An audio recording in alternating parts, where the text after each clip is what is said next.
Bienvenidos a Economía en Breve número 415 del 1 de junio del 2025. Estamos ya a mediados del año. Esta semana hubo un evento bien importante en Estados Unidos, ya que el Tribunal de Comercio Internacional de Estados Unidos bloqueó la mayoría de los aranceles impuestos por Donald Trump, diciendo o arguyendo que Trump está excediendo su autoridad para imponer aranceles de forma generalizada sin la aprobación del Congreso. Al día siguiente, la Corte de Apelaciones suspendió temporalmente esta decisión de la Corte de Comercio y permitió que los aranceles permanezcan vigentes hasta que se resuelva esta apelación del gobierno.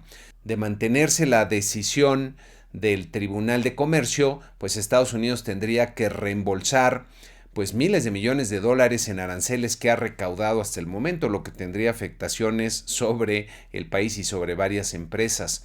La administración de Trump ha expresado que buscará otras vías para mantener los aranceles o para imponerlos, y este caso podría llegar eventualmente a la Suprema Corte, pero por lo pronto Trump enfrenta este revés, aunque eso no le impidió después amenazar nuevamente con otros aranceles, nuevamente al acero y al aluminio. Por cierto, esta semana, y miren, hay que comentar esta noticia que parece más bien pintoresca, pero resultó que en los mercados se puso de moda cierta forma de hacer trading que se empezó a denominar el taco trading, que taco quiere decir Trump always chicken out, es decir, Trump siempre se acobarda. Y esto se le preguntó al presidente Trump y como lo pueden ver aquí en esta nota, se puso muy enojado. Después por ahí emitió algún tuit. Y lo que habrá que ver es cuál va a ser su reacción, porque de alguna forma lo que están viendo los traders es que muchas de las medidas con las que Trump amenaza no llegan a convertirse en una realidad, y esto desde luego le quita todo el poder que puede tener para sus negociaciones, todas las amenazas que profiere. Eventualmente Trump, para volver a tener fuerza en sus negociaciones, eventualmente tendría que hacer algo cumpliendo su palabra, algo con lo que no se acobarde, como dice esta nota.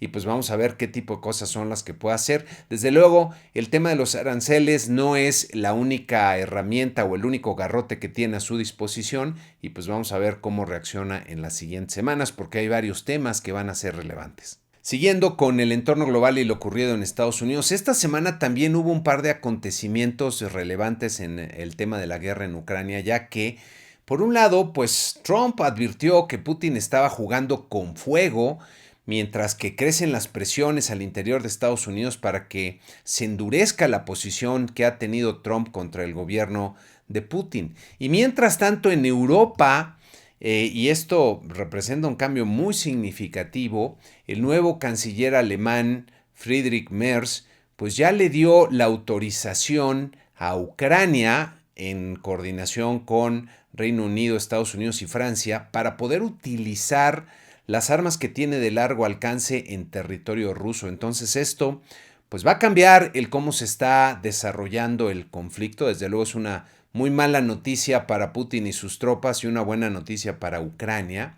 Por otro lado, en el entorno global, esta noticia me llamó la atención ya que puede tener repercusiones sobre los mercados financieros. Al parecer, el gobierno de Japón está considerando limitar la cantidad de bonos de muy largo plazo que vaya a emitir en los mercados.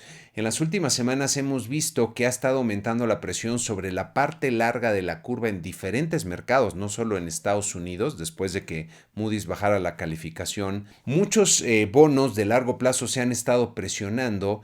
Y si esta presión continúa y estas tasas de largo plazo siguen en ascenso, esto puede tener muchas consecuencias, no solo para las empresas y consumidores que tendrían un financiamiento más alto, sino también para el funcionamiento de los mercados, y podríamos ver algunos ajustes muy abruptos en los precios de los activos. Entonces, al parecer lo que está tratando de hacer aquí el gobierno de Japón es bajar la cantidad de las emisiones en esta parte de la curva para no presionarla y no propiciar este tipo de reacciones.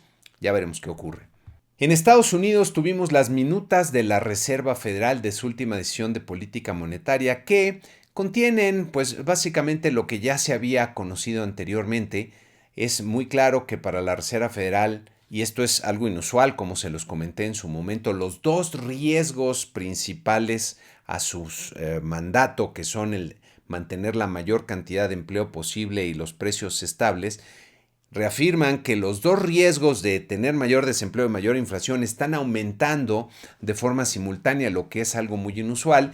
Y de hecho se está comentando ya en las minutas que el comité pues, puede enfrentar una serie de decisiones, de trade-offs, como se dice en inglés, de elecciones, que pueden resultar muy difíciles si la inflación pues demuestra ser más persistente de lo que todo el mundo espera, a la vez que se está debilitando la actividad económica, ya que entonces, con la herramienta que tienen, que son las tasas de interés, pues para frenar la inflación y mantenerla en una trayectoria descendente deberían de subir las tasas, pero al subir las tasas esto les puede complicar su meta de alcanzar el máximo nivel de empleo posible, o lo que es lo mismo, podría contribuir a que la economía perdiera más ritmo. Entonces la tiene bastante complicada la Reserva Federal y esto es lo que empezamos a ver ya en las minutas.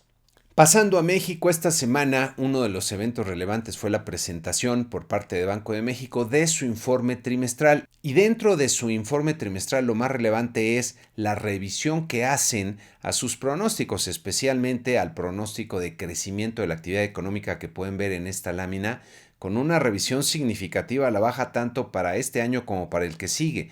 Para este año, pues el pronóstico baja de 0.6% en su escenario central a solo 0.1%, es decir, un crecimiento prácticamente nulo, con la posibilidad de que tengamos un crecimiento negativo de hasta menos 0.5%, como pueden ver en la tabla. Y para el 2026 se reduce significativamente la expectativa de un crecimiento de 1.8% en su escenario central, a un crecimiento de solo 0.9%, es decir, se recortó a la mitad y ya estamos por debajo del 1%. Entonces llama la atención que Banco de México pues está reconociendo ya que tenemos un escenario de una economía más débil en lo que se ve para este año y para el que sigue.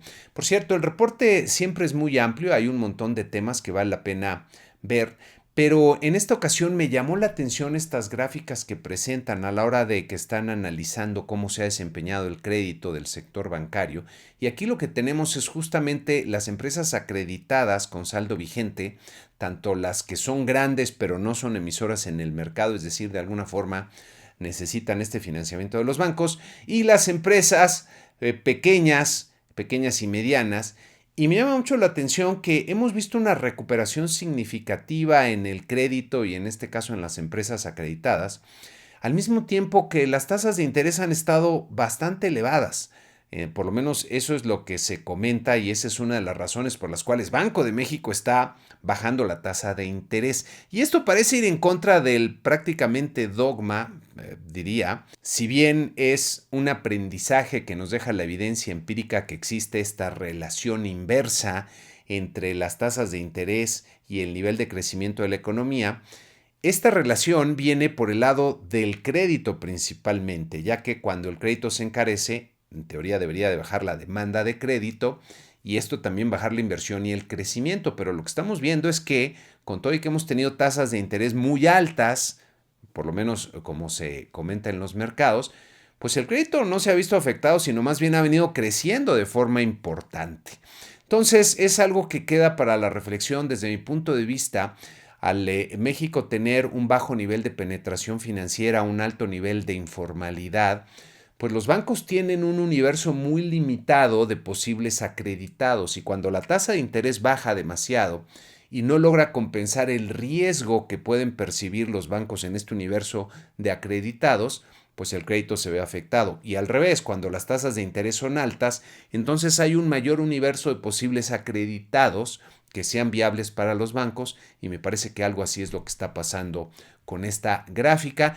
Desde luego puede ser este comentario muy controversial, pero creo que vale la pena hacerlo y ponerlo por lo pronto en la atención de los que ven el programa, porque hacia adelante esa expectativa de que la tasa de interés siga bajando, pues probablemente no va a ayudar mucho al crecimiento de la actividad económica. Y ese es también otro dogma, ¿no? De que al parecer le tenemos mucha confianza a que al bajar la tasa de interés esto puede ayudarle al crecimiento de la economía y pues el problema es que la inflación sigue muy elevada.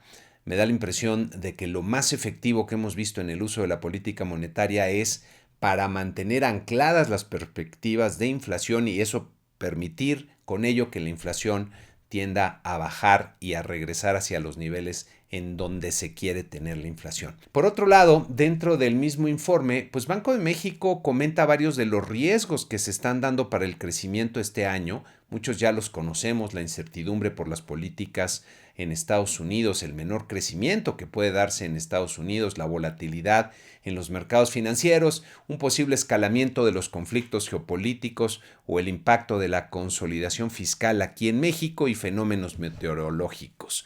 Lo que no comenta Banco de México, que son riesgos que me parecen muy importantes, el primero y más relevante es el impacto que pueda tener pues esta elección de jueces que va a cambiar completamente el Poder Judicial. Desde mi punto de vista, esto va a trastocar el Estado de Derecho, lo va a debilitar y eso debería tener un impacto sobre la inversión y el crecimiento, pero bueno, pues Banco de México no lo comenta o más bien prefieren no meterse en este tema. También el deterioro que se está dando en el entorno de inseguridad en el país y pues lo que viene más adelante con el gobierno de Estados Unidos que están muy activos y presionando en este tema. Y por último, pues el que pueda haber una crisis de finanzas públicas y de gobernabilidad en la medida que se tiene que recortar el gasto para mantener las metas fiscales ante lo que está pasando con Pemex, CFE y todas las pérdidas que están generando las obras faraónicas del gobierno anterior. Y pues bueno, eso no lo comentan, pero creo que son riesgos que hay que tener en el radar.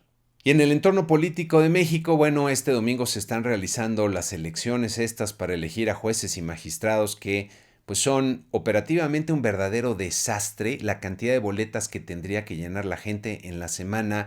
Hubo varias noticias de que se estaban circulando acordeones, desde luego, por parte de pues diferentes instancias del gobierno o gobiernos de Morena para elegir a jueces de alguna forma a modo.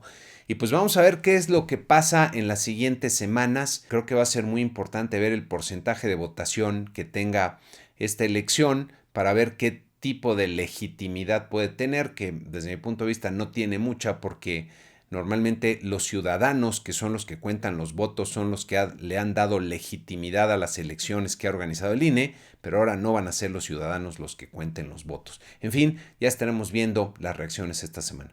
Pasando a los temas económicos, esta semana tuvimos la encuesta nacional de ocupación y empleo con las cifras del mes de abril. Desde luego lo que más se ve es la tasa de desocupación que pueden ver en esta gráfica, tanto en sus cifras normales, que es la línea amarilla, como en sus cifras desestacionalizadas. Y está en niveles bastante bajos, muy estables, alrededor del 2,5%, pegadito a esos niveles. Entonces pareciera ser que aquí pues el panorama para el mercado laboral se ve relativamente bien. Sin embargo, pues están pasando cosas curiosas. Por un lado, la población económicamente activa, que es la cantidad de gente de 15 años y más que está buscando un empleo o participar de alguna forma en la actividad económica, pues prácticamente no ha crecido a lo largo del año y lo vemos aquí respecto al año pasado, suman 61.5 millones de personas. La población ocupada, que son los que contestan que sí están trabajando más de una hora a la semana y tienen algún tipo de ocupación, son 59.9 millones de personas. También prácticamente no ha crecido en el último año, como pueden ver en esta gráfica, muy parecido a lo que vimos hace un año. Y una de las desagregaciones importantes que se hace en la encuesta es primero separar a los que están en la población económicamente activa y por otro lado a los que están en la población no económicamente activa, es decir, no están buscando trabajo. Y esa se divide a su vez en dos. Y aquí pueden ver la parte que está no disponible, es decir, contestan que no están buscando activamente un trabajo, ya sea porque haya aquí pues amas de casa con trabajo no remunerado o estudiantes que están dedicados a la escuela. Y aquí llama la atención la forma en que ha venido creciendo en los últimos años este monto de la población no disponible, no económicamente activa. Y una de las hipótesis que creo que hay que tener aquí es que buena parte de los programas sociales, sobre todo para los jóvenes, pues están desincentivando a que muchos de ellos busquen un trabajo porque con el ingreso que tienen pues tal vez no lo necesiten. La siguiente lámina que vemos aquí, el número de las personas desocupadas en abril fueron 1.560.000 personas. Hay un repunte respecto a los 2 meses anteriores, pero todavía está en niveles relativamente bajos. También en la semana tuvimos las cifras de las finanzas públicas del mes de abril que pueden ver por el lado de los ingresos en este primer cuadro resumen, en donde observamos pues tasas negativas, caídas muy importantes reales respecto al mismo mes del año pasado. Y vean cómo se caen la mayoría de los renglones de ingresos. En el mes de marzo crecieron de forma importante, al parecer aquí hubo un efecto calendario que se adelantaron algunos de los pagos que hacían las empresas a Hacienda y lo que estamos viendo aquí es pues esta compensación que tenemos ahora para el mes de abril. Si vemos por el lado de los gastos, pues estamos observando caídas muy importantes en los acumulados de enero a abril. Me llamó la atención la fuerte caída en la inversión física que se da en el mes de abril nada más este año, que pueden ver aquí 32.4%. Y si vemos el acumulado, lo que se refiere a subsidios y transferencias, trae una caída de más de 100 mil millones de pesos en este periodo respecto al año anterior, desde luego la inversión física, mientras que lo que está creciendo de forma importante, pues es el costo financiero, 45 mil millones de pesos más que lo que estábamos pagando hace un año. La deuda pública alcanzó en el mes de abril un saldo de 18.669 billones de pesos, creciendo 554 mil millones de pesos en lo que va de este año. Si la vemos en dólares, la deuda total del sector público alcanzó 953.9 miles de millones de dólares y en los 4 meses de este año ha aumentado en 60 mil millones de dólares. Entonces hay un incremento muy relevante de la deuda pública. También en la semana tuvimos las cifras de la actividad bancaria que pueden ver aquí en esta primera gráfica, en donde se observa que si bien el crédito a la vivienda en la línea amarilla pues ha seguido creciendo, aunque cada vez de una forma más tímida, y el crédito al consumo es el que se mantiene en franca expansión, el crédito a empresas y personas físicas con actividad empresarial, que es el que está más relacionado con la inversión y con las perspectivas hacia el futuro, pues prácticamente se ha frenado en los últimos meses, como pueden ver en las barritas. En lo que va del año, pues prácticamente se ha detenido. Si vemos al interior del crédito al consumo, es el crédito automotriz el que ha estado creciendo de forma muy importante y se ha mantenido creciendo a tasas muy elevadas. El resto de los renglones, tanto el créditos personales que pueden ver aquí en la línea amarilla repuntando levemente, los créditos de nómina también, y la tarjeta de crédito en los últimos meses, en lo que va del año, después sobre todo del Buen Fin, pues prácticamente se ha estancado este tipo de crédito. Entonces, pareciera ser que se está frenando el crédito a las empresas y también el crédito en tarjeta de crédito. Pasando a Estados Unidos, esta semana tuvimos la primera revisión en las cifras del Producto Interno Bruto del primer trimestre del año, que pueden ver en la última columna de este cuadrito. También estamos dejando cómo se habían reportado hace unas semanas, el primer trimestre, y pues lo que estamos observando es que hay una corrección importante en el consumo de los hogares. La mayoría de los renglones que pueden ver aquí pues se revisan a la baja. Y por otro lado, la inversión privada se revisa ligeramente al alza. Creo que no hay grandes cambios, quizá nada más preocupa un poco el que el gasto en el consumo sí se esté desacelerando, especialmente en algunos renglones como en el de bienes duraderos, pero creo que por lo pronto no cambia el panorama para la economía de Estados Unidos. Estas cifras, porque están pasando muchas cosas como el tema de los aranceles y otras cosas que son los que sí pueden cambiarle el panorama a la actividad económica de Estados Unidos. También en la semana en Estados Unidos se presentó el reporte de ingreso y gasto personal en consumo con resultados contrastantes. Por un lado, el ingreso personal que pueden ver aquí en esta gráfica creció 0.8% nominal, y ojo porque en la gráfica estamos viendo las cifras reales. Creció 0.8%, decía, y se compara muy por arriba del 0.3% que estaban esperando los mercados. Entonces este resultado pues, es muy positivo. Sin embargo, el gasto en consumo pues creció mucho menos, creció 0.2%, y aquí como ven en la gráfica, que nuevamente son datos reales, pues prácticamente se ha congelado el gasto del consumidor en lo que va del año, después de los picos que alcanzó a finales del año pasado. Creció en línea con lo esperado, pero es un crecimiento bajo. Entonces llama la atención, parece que los consumidores están empezando a volverse más cautelosos. Y eso lo vemos también en esta siguiente gráfica en donde ponemos el gasto en consumo personal como proporción del ingreso disponible, que ya ha venido descendiendo en los últimos meses hacia niveles más cercanos al 80%, llegó a estar hasta en 81% y está todavía en este 80%, está en niveles relativamente elevados, podríamos verlo pues descendiendo un poco más en las siguientes entregas de este indicador. Al interior de este reporte se presenta el índice de precios más relevante para la Reserva Federal que podemos ver aquí, que es el gasto personal en consumo, excluyendo alimentos y energía, y en el mes de abril aumentó 0.12%, muy en línea con lo esperado, menor a lo que sería usual para este mes, como pueden ver aquí en esta gráfica. Entonces aquí sí tenemos una buena noticia.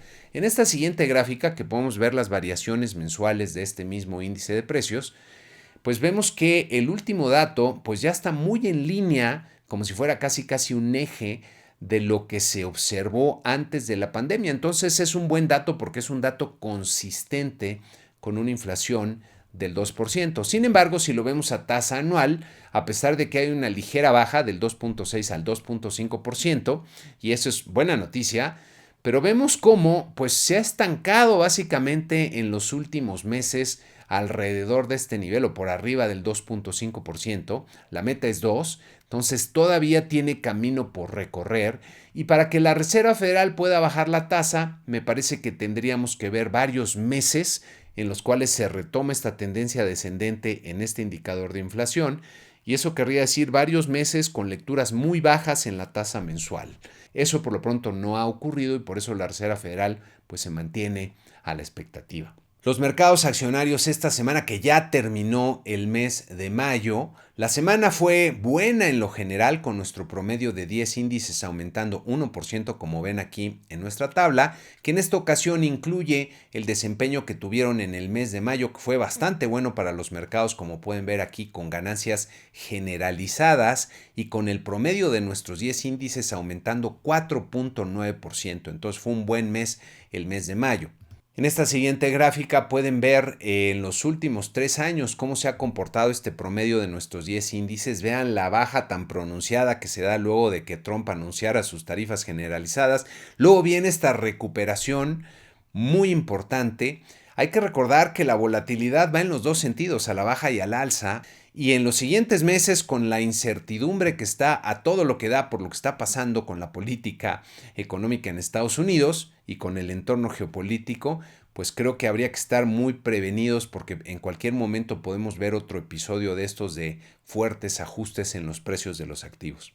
La Bolsa Mexicana de Valores tuvo una baja de 1%, una toma de utilidades terminó la semana en 57,842 puntos, como pueden ver aquí.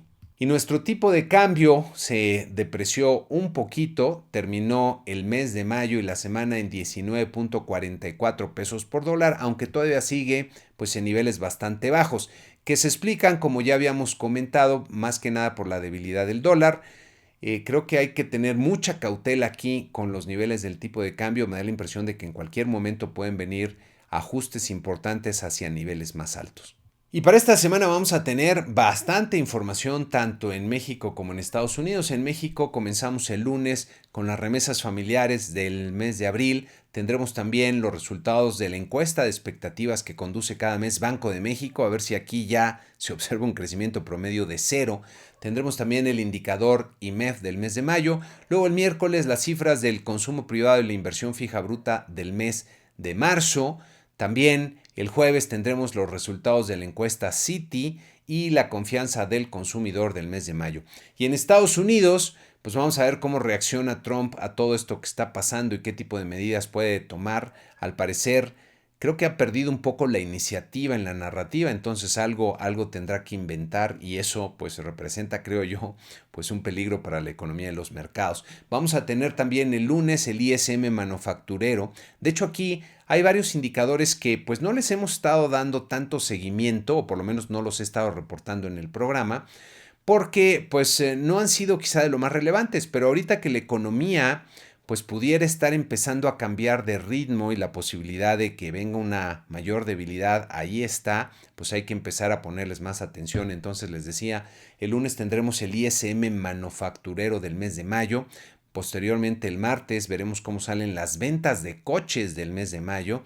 El miércoles tendremos el ISM de servicios y el Beige Book de la Reserva Federal, a ver si nos dan aquí alguna novedad. Y el viernes terminamos con el siempre muy importante reporte de empleo para ver qué es lo que está pasando aquí en el mercado laboral en Estados Unidos. Y con esto concluimos este programa número 415 de Economía en Breve. Muchas gracias y que tengan una excelente semana.